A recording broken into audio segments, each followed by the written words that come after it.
No more RV touring, but we're definitely going to be recapping that today. We have my like second favorite guest, other than myself. Just kidding.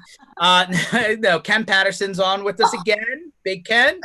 Today we have our special guest, Taylor Thorson, without an N. I didn't spell it wrong this time. From Connect Booster. How's everyone doing today? Good. I thought you were going to say I was your favorite, so. Well, I said second favorite, but, Ken's got to take the top spot somewhere, right?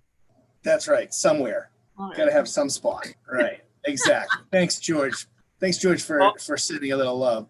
Hey, listen, love comes in multiple ways, Anyway, so we're basically taking one episode a week to kind of recap from our 3-week, extravaganza, gallivanting across the United States of America.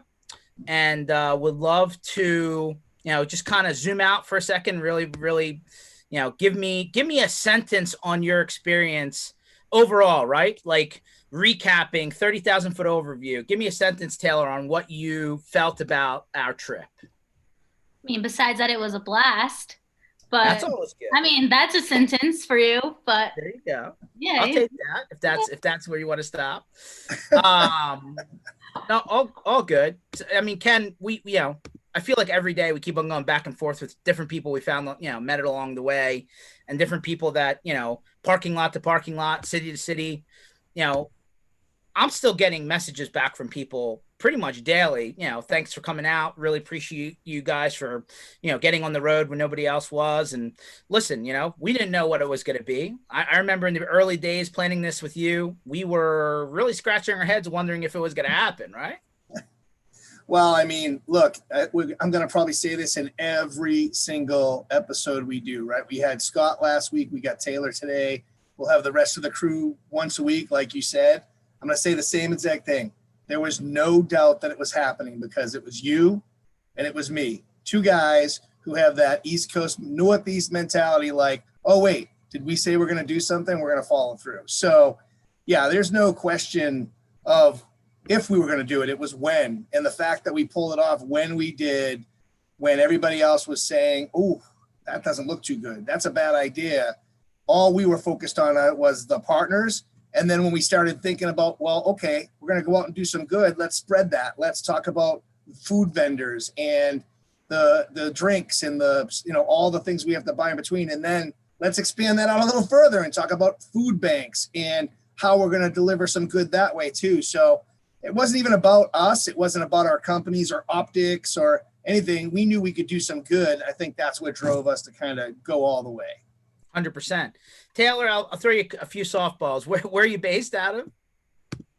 Fargo, North Dakota. All right. And apparently there's more than corn in Fargo, right? Yeah, there really is. Yeah, it's hard to believe, but. All right. Well, I mean, you're the one there. I'm just asking. You'll see for yourself, yeah. Okay. All right. So what was your favorite food truck food experience? I know we had a couple of them catered. Out of all the 15 stops, do you have anyone that comes to mind as your favorite? Yeah, I think the Memphis 9-1, that was my favorite. Can't go wrong with a good pizza. Let's say it the way that she first said it. 9-0, and then she had to start over again on the video. Great class. I was just watching those and I was like cracking up because we all had that crazy moment. But 9-0, that was perfect. I don't think we should have retook that one, George. I think we should release that one. It was pretty funny. Sure, I'm happy to release as is. Works for me. I think we're gonna pass on that one. Thanks, though. Oh, I like how she's getting bossy now, telling us what to do. Now that she's been through 7,000 miles, it's different, right? Yeah, 3 weeks with you guys changes a person. So. Oh, hopefully for the better. So think back across the trip. Was there any one conversation that comes to mind that you had with some of the MSPs that we met, or what was any one takeaway that you thought was something unexpected for you? I mean, I think in general, since this was kind of a first time event for me, learning from you guys in general on a day-to-day basis was something that, like you guys said, this was like a crash course for me. Really just thrown into something, and each day was something new. And so I feel like not something off the top of my head, but every single day, I mean, I feel like I came back and I knew, or at least have more knowledge on the channel in general. So I appreciate that. For everyone who's watching, Taylor was only literally on the job for a few weeks until she decided to jump in an RV with us. So totally understand the crash course. You know, Ken, thinking back to the trip, was there any one city that, you know, you felt was surprising to you in terms of what was happening, or, you know, did everything kind of end up the way that you thought it was going to be? Oh yeah, everything was perfectly planned. It was exactly what I thought it was going to be. No. I wouldn't say any one city. I would say the general theme, and we'll probably talk about this ad nauseum, but the general theme is how open places were in contrast to, what we heard or what we thought. I feel like there was a lot more open places than we thought. I mean, the night that we had dinner at the restaurant where it was completely empty and we were sitting in a booth with an open wall and we're thinking, this is how it should be. And then we're watching college students go upstairs to an absolute rager. Like, to me, that's a flip of, obviously that's not how we wanted to do things. I definitely wasn't going upstairs all the way down to Taylor. Didn't feel like she was going to go upstairs, right? So it didn't have anything to do with, the fact that they were college students. It was just, wow, that's crazy. But everything was open from that standpoint. We were doing it the right way. And I think that the point of all this is you can be out, you can get out and do things. You don't have to shut things completely down to get out there and be normal. It's not extremes. You don't have to completely lock up, and you definitely don't have to go to a rager, but you can do it in the middle and have masks on and do it in the proper way so that you're still seeing people, you're still seeing people's faces, and it's not a shocker because we're staring at these screens all the time. Yeah, no, I definitely had I was starting to see green everywhere, right? With all those green screens out there. Taylor, any idea how much hand sanitizer we went through? Can we even count that? I don't know. I know we started with gallons, right? Yeah, we had a lot. I think, did you guys even have any left over? No? I think I may have one left, actually. I still got to go through all the stuff, though. Taylor, just remember, every time we got on the bus, we don't really want George to pour the hand sanitizer because we're basically bathing in it, right? He was like, oh, no, you guys. No, we're like. I'm like trying to find places to put it because it was so much. So, there's never enough hand sanitizer. I mean, clearly. Current circumstances. Clearly. The only problem is my immunity system is now down. Well, I mean, because I have that barrier on all the time. You're back in the basement now. You're good. Oh, it's building back up. Is that what you're saying? Exactly. Just building that Boston immunity back up. Taylor, was there any particular, we had a lot of downtime in the bus as we were going city to city, and we listened to a lot of music and watched a lot of movies. Was there any particular one that comes to mind? Okay, well, you guys made me watch The Boiler Room. That was good. Made you. Were you appreciative after you saw it? It was educational, right? You guys made me listen to a lot of different music, like Linkin Park, a lot of kind of weird stuff. What's wrong with Linkin Park? It is what it is. I got an education on movies and music. Gosh, what was the one movie with Denzel? That was probably my favorite movie. Training Day? Yeah, Training Day. That was the best one. We were in the middle of training people, right? Might as well use Training Day. Yep. Well, let's face it. She said nobody could have that bad a first day, and then she comes on a tour with us. Think about that. Mm-hmm. Her first day was 3 weeks long. Yeah, I was gonna say the Training Day was like 1 day, right? And right. Yeah. This was a little bit longer. Brent asked, how much food did we go through? Well, Brent, there are 2 types of foods, right? Or 3 types. There's, hey, you show up to the parking lot and we had the food trucks and we had, some of the stuff catered depending on where we were. We also had, the food that was delivered, right, as part of people coming for the food banks. And then, of course, there was the snacks and stops that we made along the way. Here we go. How much did we collect? Well, I know for sure we were over a pallet, Brent. When you actually aggregate it all together. I did not count exactly how many cans. Actually, George, it was probably more than a couple of pallets because in one place we got a whole pallet just from one company. Oh, okay. Think about that, right? They were donating a pallet and delivering it themselves. So we did have a couple of those. So I would say we were easily over a couple of pallets of food.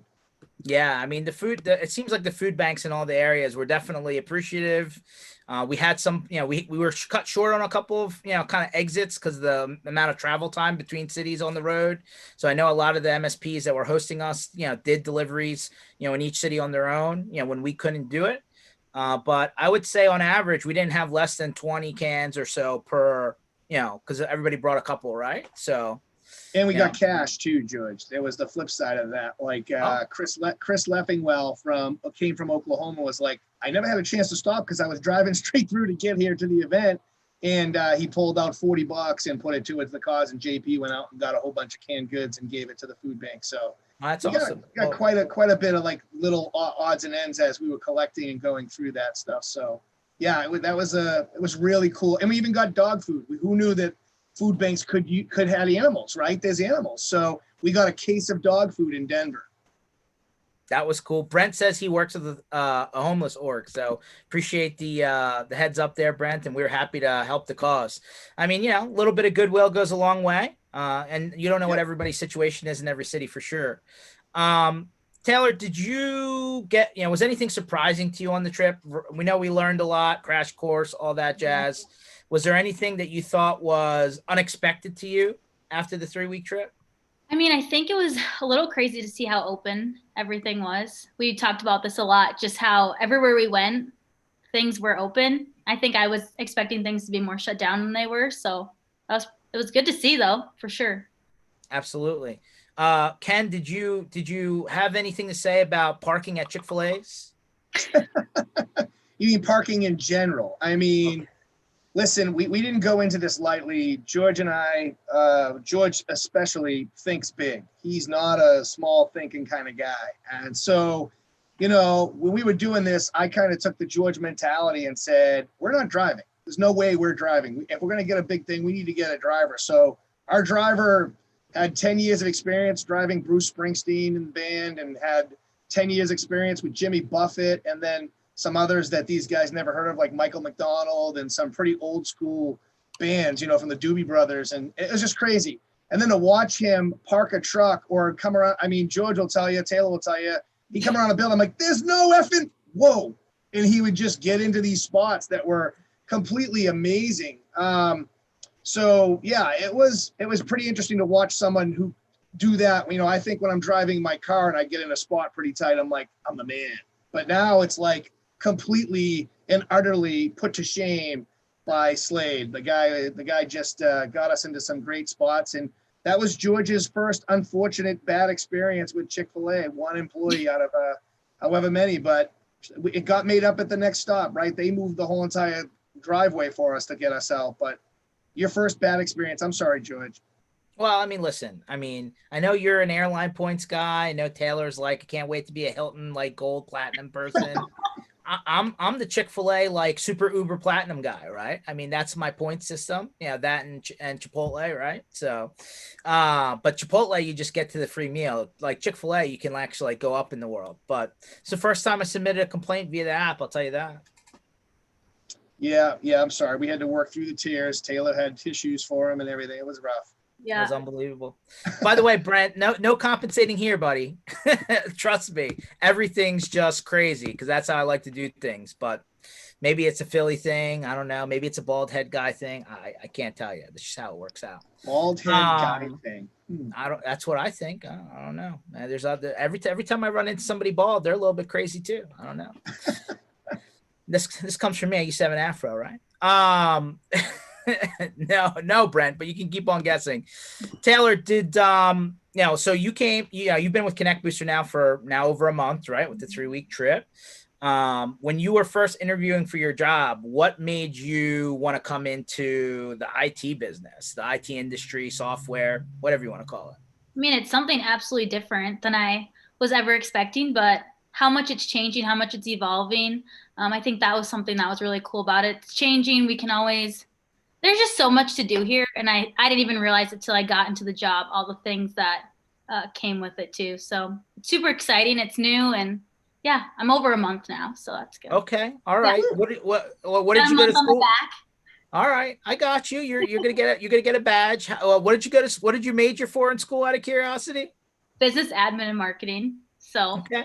you know, Business, admin, and marketing. And we There's went alignment. into There's alignment there. there is. yeah, I agree. I agree 100%.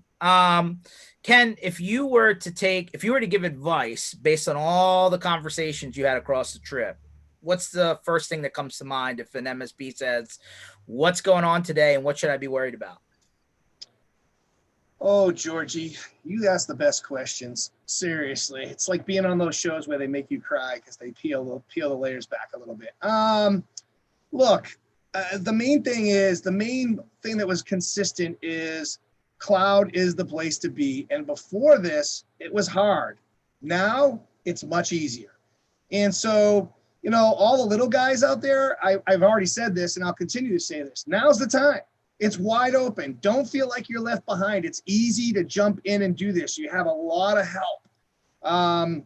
For the bigger guys, I mean, all they've said all along is we were kind of already there. We've been pushing for it. We have most of our customers moving into the cloud. So the shift wasn't that rough, other than taking people off their enterprise firewalls and putting them on Netgears at home, and, all the issues that go along with firewalls that, had 10 licenses and now they need 40 and they have to bump their VPN licenses up to get people to work from home, all crazy stuff like that. But the overall theme is it's good. And you hate to say something's good about a pandemic, but let's just call it what it is, a disruption. It's a disruption. Line it up to all the other disruptions that are happened to all the industries. And the one thing that remains the same is your ability to pivot. If you can't pivot, you won't survive. If you do, you will. So the main thing here is don't give up, push through it, and you'll be fine. There's a lot of opportunity in cloud now. We got the right people listening. We've talked about this a bunch of times. C-level people are paying attention to MSPs because their people didn't do the job when it hit the fan. So I say reach out to the appropriate people. Reach out to other MSPs that are successful. They're all out there offering help. Take it. Don't just sit back and say, oh, I can't do it. These guys are better. They're only better because they listen to someone else. So make sure you guys are paying attention and get involved and put your head down and do it. There's a lot of opportunity in cloud security, and this just made it a heck of a lot faster. Probably the fastest acceleration in any business. 100%. Taylor, one of the things that I took away personally was that sometimes, listen, you may have not, I know you've only been to like one or two events before the bus and in general, but one of the things that we usually see at conferences, before, when COVID's not around, is sometimes some people are willing to share more than others. Some people are willing to, maybe it takes a beer or two to kind of loosen up a little bit. But on this tour, I felt like everybody was open. Everybody was asking questions. Everybody was trying to figure out what was going on. I found more people, like nobody was just standing around just by themselves in the corner on this one. Did you feel that way too? No, not at all. I think people wanted that community. They wanted to talk. They wanted to see what other people were doing and kind of collaborate. And like Ken said, you can learn from everyone around you. So at times like this, that's kind of what you have to do in order to pivot and figure out how we're going to make things work in weird times like now. 100%. On our end, that was cool to listen to everyone on the bus though, because everyone's doing different things. So that was also interesting on my end to hear what you guys are doing, how you've changed, your companies have evolved, things like that. So. Hey George, I didn't even see the Q&A because I was on chat, not Q&A. So I'm like, who's George talking to? So yes, Brent asked Brent's asking a lot of questions, and I love that. Yeah. Brent, I would say, there is a lot of unknown for sure. Cloudflare, but that's why, just like when we were all working from home, you have to have backups. You have to have other ways to get to your data. So that's a great question, and obviously a much longer question. If you want to talk about that offline at some point, we can always do that. But a lot of ways to get back up to that, those types of issues. So Ken, we and Taylor, we had Matt Lee on the bus with us from Iconic for a good part of the trip until he got off and kind of had a little vacation there. Matt Lee's a really smart guy. He's super deep, right? And like one of the two or three things that absolutely came out of his mouth, reoccurring on every Zoom that I felt like he was on, was identity is the new firewall. I swear I have that burned into the back of my head. So I don't like, and I actually had to step back and say, okay, well, I guess I kind of understand what he's saying, right? Like single sign on, your account, you being out there, right? Like that is the new, authentication mechanism. It's not the corporate firewall or whatever it is. Ken, I mean, I feel like that's something that is, and Brent's already asking, what's the definition of identity? I feel like that whole concept is very foreign to a lot of the guys that we run into on a daily basis. Yeah, I agree. It's securing the endpoint now, not the office, not the computer. It's the person, right? The identity is the person. You're securing George Bardisi, not securing his computer, his phone. We're securing George Bardisi. So George logs in from China. We know he's not supposed to log in from China, and we shut that down. George logs in from California, and we know that he's supposed to be there. That's the first step. But George goes to log into something that's not his, it gets shut down. So it's all about those levers that have been put in place to secure George Bardisi, not his laptop, not his phone, not his this. It's all about securing the identity, the person. Now we have the tools in place to have rules set up for what George is supposed to do, what George is not supposed to do. And then if he gets into what he's supposed to do and does something wrong, well, we got to come up with new things. But those are the main pieces. Identity is, who is George? What does he have access to? And if he does, how do we shut that thing down? The whole entire thing locks down to the person as opposed to the phone, the laptop, and all of that. And there's a lot of ways to get there, right? I know Right. Microsoft's kind of made SSO available to everyone at no cost now, single sign-on. I know there's a lot of other, players in the market, right? Whether it's Duo in the MSP space or Okta was pretty early out there. But basically the idea is that your Active Directory domain, your Office 365 account, your, Gmail account, your iPhone, iCloud sign in, right? Like we've all been on islands, right? And now it's trying to reel all of that together to identify the actual individual, not just islanded accounts, so it was a really interesting conversation with Matt. And frankly, I think over the next 24 months, that's going to be the focal point. I really feel like everything's going that direction. One of the things that Matt said that was part of their criteria when they're selecting a vendor is that if they don't handle SSO, if they don't handle OpenID, right, the ability to tie into the single sign-on, architecture, they may not select that vendor. So, right, and also MFA. Like, there's so many things that break down into how he's doing that, and it's about 100%. Those layers.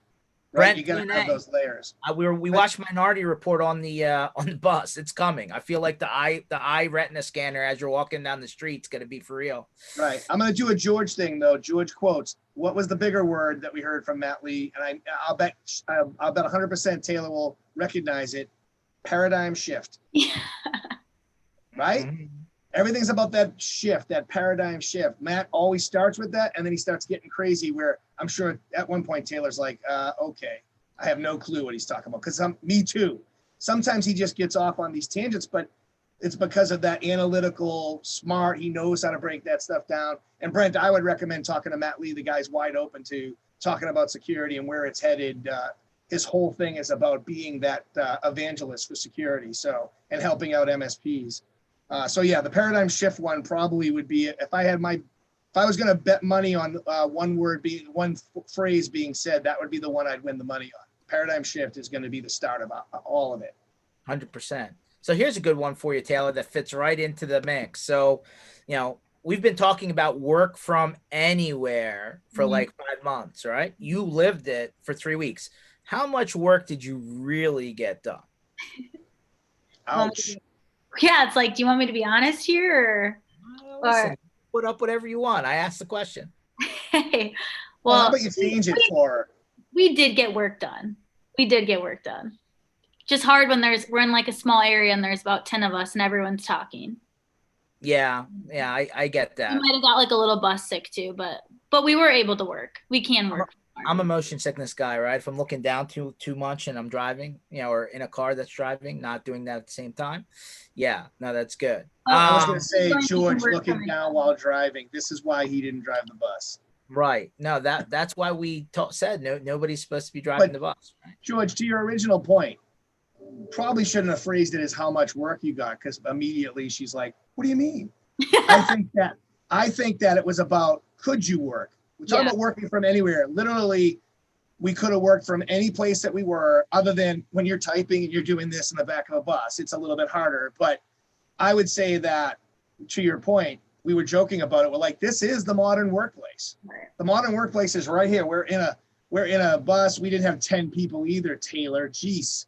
Felt like it. At one point we had like 8. So if the bus is moving along state to state, city to city, all kinds of places, yeah, we had some issues with if everybody was on and like we were trying to do the video, the call, we had some issues with that. But overall, being able to connect, get stuff done, play music, whatever it was, connecting to the internet and doing our thing worked pretty damn well, better than you would think. So yeah, you could work from just about anywhere. And you did this all with hotspots. True. Yeah, we had the 3 hotspots, right? Verizon, AT&T, T-Mobile, and we burned through data on all of them and recharged them a couple of times. But I was surprised that on the highway, which we spent a lot of our time, T-Mobile was solid. I was really shocked. I gotta admit it. Yeah, and my phone actually, when I didn't do a whole lot of the hotspot stuff. I'll admit I did a lot from my phone, but my phone, literally without being connected to anything, was pretty active through a lot of the. I did my email. I did our the stuff we do on Slack. Like everything was right there through my phone, was still connected and working. And then of course the bigger stuff when I'm typing emails that need a little more attention than me pressing with my fat thumbs. I feel like everything was doable from there. I mean, we'll talk to Amy at some point. I mean, she sat at that little desk and was going at her business like crazy. So that's a good indication that things were working pretty well. Well, Brent, 100% face-to-face is invaluable. I think we had more conversations on the bus about future endeavors and ways that we're helping collaborate than I think I probably ever had. Which is nice, right? Because you're number one, you got to do it, right? Unless you just got to call it a day and snooze off. But it was just good, right? It was good, healthy conversation. Not just in the parking lot, but definitely on the bus. I see our friend Eric Pinto jumps in here. He says, "Work from anywhere. The tools are there, but does productivity take a hit without the normalcy of sitting at a normal office?" Depends on the situation. I think it depends on the situation. I think that human interaction, we all agree, is super important. There's just something to be said about your mental health not being around humans in person. That's just straight up for number one. So, your tech teams, I think those guys are missing being in the office with other techs where they can interact. Yes, you can do a lot with teams, you can do a lot, but it's not the same as hearing somebody in the next cubicle talking about something and then being able to say, oh, I've seen that before, and they can interact a heck of a lot better. So I do believe engineers, but I do also believe that there's a lot that can be done remotely, like we all know. And Eric, too. It's spread out across the board, like being able to increase your sales team across the nation as opposed to just looking for people in your area. Because we got folks down in Louisiana, certain parts of Louisiana, that can't find help in these rural areas. That's harder to find people. So you have to be a little bit more flexible. And now it makes it that much easier to be able to do stuff like this. So I think it expands. I don't think everybody goes to work remotely. That's not going to happen. But I think a good amount of the people will split time. We'll spend a little bit more time at home. We'll spend some time at the office, and it'll be a mix. There'll still be a hybrid. Well, one of the things I heard, and open thing to both of you, is I heard that a lot of the people that we met out in the parking lots weren't all like, a lot of them were back to the office, right? I mean, True. They did the hybrid thing for as long as they needed to, but in the parts of the country where it wasn't an issue, their people are back in the office. I heard that a lot. Do you hear differently? I agree. That's what I was hearing. Yeah, I agree too. I mean, obviously we talked to Justin Dews down in Texas, and he said they're in the office, they're wearing masks in the public areas, but they go back to their offices and do their things. There's definitely a lot to be said from that. It's been a mix. Like I've heard people say some of the teams were more productive because they didn't have the drive-by, hey, George, what's going on today? And then you kind of go off kilter, right? There are some employees that just can't say, hey man, I'm busy. I got something going on. So in some cases it's made it more productive because they're able to work through, and other cases it's not so productive, like I talked about in the engineering department. So I think it's going to be a good mix, right? We got to figure out what works for what departments. and how that will all plug in together. I'm still a in-person guy across the board. You know, I love what we do because I think we talk to each other more than we ever have because we're in different parts of the country. But if we were all in the same place, you'd be damn sure we would be getting together a lot and having conversations, because I just feel like there's so many in-person cues that you don't pick up on a Zoom call. 100%. Another one out to both of you. So, you know, did you think people were more willing to come out in the middle of the day, or was it better towards the end of the day? And like just trying to get your feel on that. I'm sorry, what was it? The beginning? I was trying to read the question. Like people coming out, right? Yeah, to hit us up in these various cities in these parking lots. Do you feel like the remote working thing leads more to, hey, I can just kind of bounce out whenever, or do you still think that there's a structured business day? I still think there's structure. I still think that they're thinking to themselves, what time of day is this? Oh crap, I got calls. Might be easier to say I'm not going to schedule a call at 4 than it is at even at 12, even though they're taking lunch, because they got to take time to get to the event and then time to get back from the event, as opposed to at the end of the day when they can just say I'm calling it a day at 4. True. Taylor, when you're back in Fargo, I assume you're going to the office every day? Sure am. Okay, well, there you go. Let's also think for a second about, hey, you know, the hotel experience, right? Everybody was kind of asking us these questions. I figure we just hit it on the head. You know, I would say for the most part, like we kept the Marriott, Hilton, right? I mean, those are the big two players. I would say most of that experience was pretty good, right? I mean, they had the room, they had the sticker on the door saying it had been cleaned, right? And, you know, they obviously had everything spread out. Did you have any concerns about the whole hotel experience while we were on the road? I didn't. I don't know. Ken might have been different. You might have been different. I feel like they're more clean than usual now than before. I would agree with that. They definitely worked harder. I mean, listen, even if it wasn't COVID, we would have different experiences at different hotels, right? The one common theme is they were cleaner. I mean, at one place, the phones were even wrapped in cellophane. A little bit of work if you wanted to use the phone, but who uses the phone in a hotel anyways, other than call the front desk? So from that standpoint, I think that was the common theme. The amazing thing to me was, in some places, nobody was following any damn regulations as far as filling up the hotels. We saw some hotels that were like, holy moly, I'm not sure we want to go there and make an adjustment, right? And then we were in a place like Orlando where this big, giant, beautiful, clean hotel was at 6% capacity, 6. And the owner was paying all the employees that were still working out of his own pocket. So he was so happy to see us. And that's a hotel that's usually booming and doing so well. I mean, he was telling us about the events, the fire pits, the parties, all gone. And the employees that worked on certain floors, they had to let them go and only have employees per floor, where they skipped a floor and they couldn't even fill that up. So yeah, it's a different experience across the board. But seeing a big hotel like that at 6% was actually scary. And then you're thinking, well, it's probably some big name. No, it was some owner who owned it, and he let us know that he was in this owner's community, and they were all feeling the same thing down there in Orlando. Yeah, for sure. We generally made it pretty well with weather, right? I mean, it was hot. Let's not slice that one. I mean, you know, 117 degrees or 100% humidity, right? Like Kansas City was like, I felt like I was in New Orleans walking out in the summertime. But we did run into a little bit of rain, right? We ran into a little bit of rain. We ran into there was like an inland hurricane. I'd never heard that term before. Amy Luby shared with us when we stopped through Iowa. I didn't know that the biggest truck stop in the world was in Iowa, by the way. But I had no idea that there was some weather events along the trip. Anything that really blew you out of the wild with the, you know, just events that were happening in the wild, right? Weather-wise on the trip? Taylor, answer that. You can answer that one. I have a couple, but I'll let you answer that one. Well, I think there was like a path of destruction left behind us. It seemed like we were kind of like wildfires. Yeah, the storm in Iowa. You guys hit rain in the middle of the desert.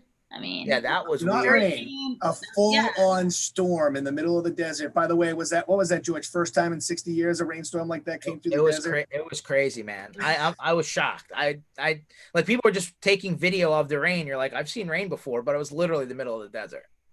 Like almost flooded the RV because of the rain. That was a good one. That was a good one. Could you recreate that moment for us, Taylor? What was it that you were doing? And then it didn't work. Yeah, we had a waterfall in the bus, and Taylor was the one turning the switch and did a little dance in front of the waterfall. And then George got some too. Yeah, it was a lot of interesting stories. We'd have to do like full-blown 2-hour events to talk about all the stories alone. Yeah, for sure. Was there any particular stop that you thought was crazy? I mean, we stopped at a lot of truck stops because we needed to fill up gas and do the whole diesel thing. Anything shock you from a truck stop perspective? We could go right back to where you started. I mean, Iowa, that truck stop was like Walmart at 1 a.m. times 1,000. I mean, the people watching, if I wasn't so worried about what I might contract being in that space, I would have stuck around and pulled up a chair and just people watched. We had the little Italian guy with the tank top and the Star Wars pajama pants walking around with his arms like this. Christmas pajamas. Yeah, Star Wars pajamas, right? Christmas. Yeah. That was the Christmas pajama. That was a girl, with Christmas pajamas and big fuzzy slippers standing in line at Subway or one of those places. Taco Bell, yeah. Yeah, and the place had 6 different food places. They had a lawyer upstairs, a divorce lawyer, funny enough. They had taxidermy, I think. I mean, there was just all kinds of crazy stuff up there on the second floor that none of us dared to go up to that second floor. But that would be probably the most or maybe the chili place that in the middle of the desert of nowhere, we go to the chili place and they have a Patriots poncho. George really wanted to buy it, but nope. Only if we were going to light it on fire. Oh, that's not nice. There was also a Green Bay poncho there. Let's be fair. A Green Bay poncho, right in the middle of the desert, Texas, and there's not a single Texas thing to be found. Green Bay and the Patriots. Yeah, for sure. That was weird. For a guy that sometimes gets pulled over, I was more worried about my first and second border patrol stop. I would agree. You definitely looked afraid. That's when you put the shade down. It didn't make things any better when Slade the driver is pulled over saying, "Hey, do you guys want to help me give a guy in the back a little shit?" I'm like, "What? You didn't want to hear that. I know." No, that wasn't. Luckily for you, the Border Patrol is no joke. They were like, "Move on." Sounds good to me. Temecula, right? I've never been there.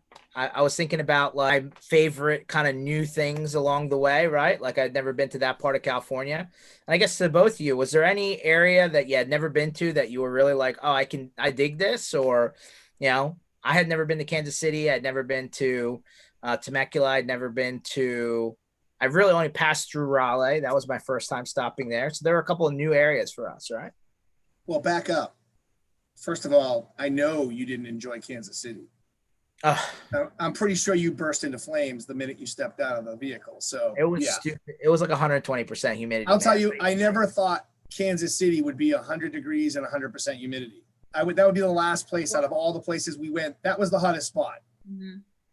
Or the most humid because it was 119 in Arizona, but it was a dry heat. Yeah. I was just a fan of the funnel cake truck. I mean, that made my Kansas City experience great. Right, except it melted right in your hands. But well, I mean, I got it. I got it down somehow. So, what was your spot, Taylor? What was your spot? What was a spot? I mean, maybe you've not been to a lot of these places, but which spot were you like? I could stay here, or I like this place. Well, the Denver was so cool. The Bronco Stadium. I think that was my favorite. Even though I'd been there before, it's so cool. Can't get over that one. I'm trying to think. Dallas was really fun. We had fun at Jerry's World. Just saying. George left a little something behind. Yeah. Actually, so did I. I left my hamstring behind. Well, the season is definitely upon us. I had to leave a little juju just to make sure that they had some bad, I still think we should have got an overview of you doing the snow angel on the star. I think that would I have definitely messed up that star. I don't know how that, I don't know if they have to repaint it or what, but I left some scuffs for sure. I messed up that star too, but we won't talk about how I messed up that star. Mm-hmm. Mm-hmm. And you left a little air behind for Jerry. That was awful nice of you. Yeah, listen, they had seams in the windows, good enough for me. Well, we also saw the Dallas Cowboys cheerleaders locker room, remember? Well, we also saw Taylor's cousin. We didn't know that he played for the Dallas Cowboys. Yeah, we figured that out. We got the great photo of Taylor pointing up, and it was, you remember his first name? Is it Corey? Corey Thorson. I know this, it's my cousin. That's right. That was a test right there. You failed. Cedric Thorson. Good. So let's zoom back for a second then. We heard a lot of people willing to work with each other, right, Ken? Like MSPs who are saying, hey, we've already done this, we can help you out. I mean, I'm always, in the back of my mind, I'm always like, man, this always used to be a real sour conversation, right? Nobody wanted to work with anyone else. I know there's a lot of help out there from a vendor standpoint, but I really am starting to see a lot of collaboration now between MSP to MSP, right? Like the castle mentality is starting to go away a little bit. Did you see that? You love that castle mentality, right? It's just, this is mine. Get out of here. I don't want to share, right? And it's, I think it's been going away before this because that's what our community is. I think more and more people are learning that's the way to go, right? I mean, let's face it, the calls that I do on Tuesdays and Thursdays are directly related to that. Didn't want it to be about any vendor, didn't want it to be about just a group of our community getting together. And you just saw people pouring in, helping each other. And I think if more people get to that, those are the most successful people. I mean, I had my MSP. We grew my MSP. It didn't grow because me or my partners were any kind of geniuses. We talked to other people. We figured out what worked. We applied the things that they did that worked and adapted them to how we operate in Boston, right? And that's what made us grow. There is no silver bullet, but if you get out there and listen to people and apply what they're talking about to your business, you're going to be way more successful. Talk to any person, any MSP that's successful, they'll tell you the same. And one point that came out of all this, I was rewatching the videos and I didn't catch this when I was doing the interview, but Brett Mesh, I said, hey, why did you come all the way from Louisiana out to Houston? And he didn't say, cause I can. He said, I built my business off of these same events and relationships. Why would I miss out on an in-person event that was being done safely to make more relationships?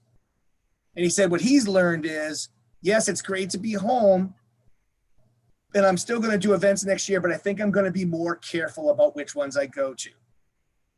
To me, that was a pretty poignant statement. He knows that events are different. He wants to be safe, but he also knows he's been to a lot of events that didn't really give him what he needed other than the meeting of the other MSPs and some vendors that made sense for him and got, were a fit and got it. So I think it's been happening. I think COVID has again accelerated another area where people are like, we've never experienced this before. I need a little bit of help. And then they meet someone like Matt Lee, who's willing to step in and tell them, look, this is how you should get started. This is what you should do.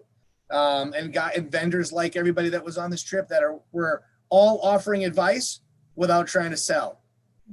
And I think that's very important for our community. No sales pitch for sure. Taylor, if you were to give advice to somebody who's looking to get into this business, from everything you've learned so far, what would you tell them? Would you tell them run far, far away, do anything differently, or stay far away from you guys? That's what I would say. Nice. We've taught her well. She's giving us crap. No, I mean, I would tell anyone to jump into this. I think it's such a cool time to be joining the channel right now as it's changing, to see the old and see the new. So I would tell anyone to check it out, I guess. That was a good question, George. You threw me off on that one. I told you he's got good questions. Yeah, you threw me off on that one a little bit. So, would you tell them to make sure you bring your own personal hand sanitizer next time? Or yeah, exactly. Yeah. I'll tell you what, if make sure to bring extra pillows. That much I can tell everyone. The nicer pillows always go a long way. Yeah, we just need pillowcases that fit them, but sorry. I mean, that's what Target had at the time, I guess. What are you gonna do? It was my fault. It's all They were satin. That's all that counts. Oh, see, I did something right. Okay, all right. So how much cornhole did we play, Ken? I mean, I think you were keeping track. Not enough. Okay. We didn't finish our last game. I think we got busy and we had to shift off. I mean, my nemesis over there, Taylor, would probably remember that. Did we get pushed off our last? Yeah, we did. We had to do stuff. We got pulled off our last game, and it was the first time that we played on the same side, because usually we were against each other, and she would be throwing bags at me and saying all kinds of expletives that I can't say on here. I mean, she's just crazy competitor over there. I won every time, so. Oh, now we're gonna lie live on television. All right. Well, Brent says, bring your B-VoIP cooling towel. I think that was actually your idea. I just made it happen right there, Ken. Yeah, I got I said water bottles and cooling towels. Oh, wait a minute. Water bottles. Water for everybody. Water for everybody. Yeah, exactly. That was coming. Yep, exactly. I'll tell you though, we went to breakfast, Tay, and he didn't say it. The girl came over and gave him an opportunity, and he didn't slap it out of the. I was like, yeah, I think he wants water for everybody. Oh, like, it's only you two then. So yeah, we did. Favorite fast food on the trip? If we have to pick a favorite out of fast food? Yeah. Still like In-N-Out. It was good. Can't go wrong with George. In-N-Out. That's not what George was looking for. I'm going to give George his obligatory plug, Chick-fil-A. Right. No, In-N-Out's good. I'm down. No, the Chick-fil-A was just fresh. Like, you know what you get. I know In-N-Out's fresh because they do their own thing there. I've been In-N-Out enough times, but I think if you're talking about like from a fast food perspective, freshness and the whole package, I'd say Chick-fil-A definitely took that. Well, we only were able to make it to the one Chipotle stop, so that's my second favorite. And yes, that was probably that was the most diverse Chick-fil-A. That was the most diverse Chipotle I'd ever been at. I think we all noticed that. It was pretty diverse. They had all kinds of different people working in there, all colors, all shapes, all sizes. I was like, wow, this is a fully diverse group of people. And they were as courteous as the Chick-fil-A people. Well, were they not? I believe that was still Tennessee. So plus one. It was. You're right. It was Tennessee. Absolutely correct. I was trying to remember that too, because it was a super courteous stop. Because I don't think Chipotle has the same level of courteousness as Chick-fil-A from a company wide.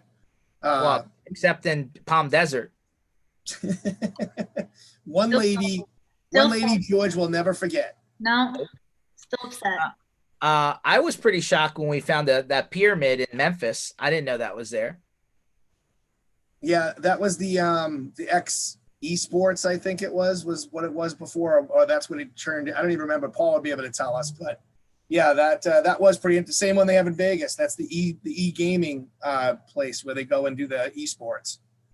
Yeah, I thought that was pretty cool. It was pretty cool. Well, since we're on it, any landmarks, sightseeing, favorite scenery along the trip? How about Juarez? The mountain that said Juarez in it, and the big orange monument. We could literally probably throw a rock at it from where we're driving on the other side of the border wall, and seeing the border wall being built. That was kind of interesting. You look to the right, you see the border wall. You look to the left, and you see this little El Paso broken up place. Right, that was El Paso, right? It was El Paso, and it was on a Sunday. So who builds wall on Sundays? Yeah, America, baby. It was that was interesting. I'm trying to think. We saw fires.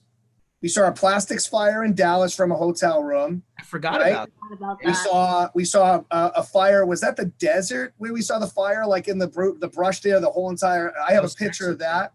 We saw an 18-wheeler with everybody's mail-in ballots. Hope you guys not worried about that. We saw an 18-wheeler twisted up and rotated on the highway, which was due to that major rainstorm that hit us, in the middle of the desert. right? So that was a result of that. Man, we saw a lot. We got the hail coming out of Chicago, pelting the truck like we were being shot at. Yeah, there was quite the amount of things that we could kind of go into and talk about with all the things that happened around us. Taylor's right. Destruction followed us. That's natural, man. I mean, Put it. I mean, I think Taylor, we were talking for the call. I think you said you really liked the trip between Denver and Phoenix, right?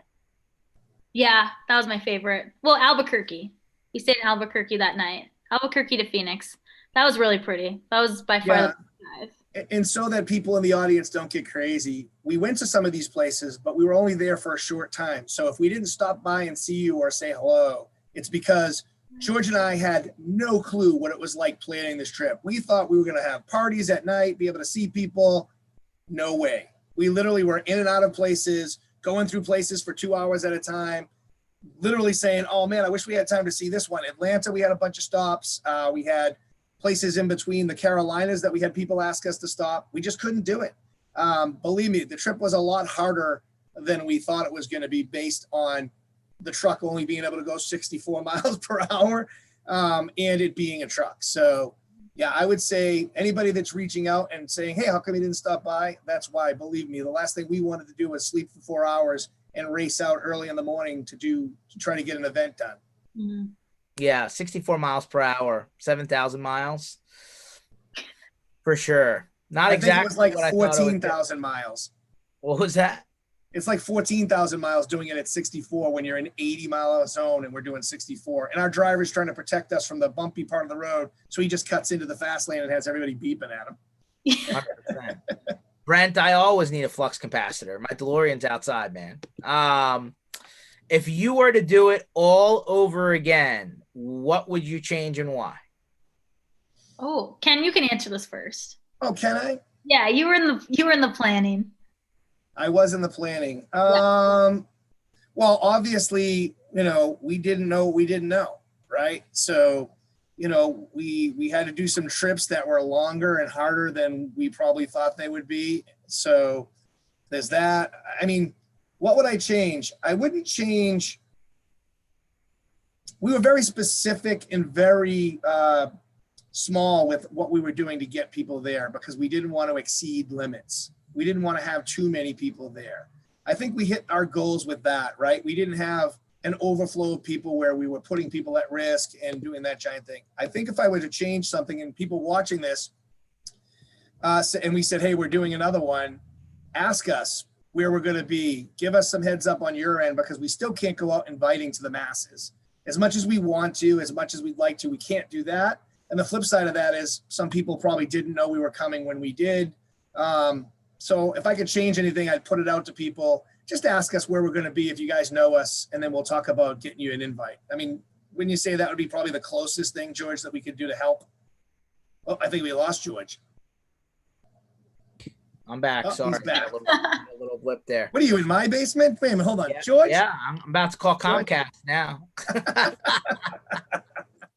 All right. Well, last takeaway then, right? Is there any one thing that you learned from this trip that you didn't expect, you would give as advice to somebody else? You would tell people it's okay to go out of your house, top tip from the trip. Good take. I would just say, well, get out of your house, but just as things are changing, change with the times, change with the way events are going to go. And that's kind of the big thing, I think. Nice. Well, since we have Taylor as our guest, George, and I'm gonna surround this around Taylor, seriously.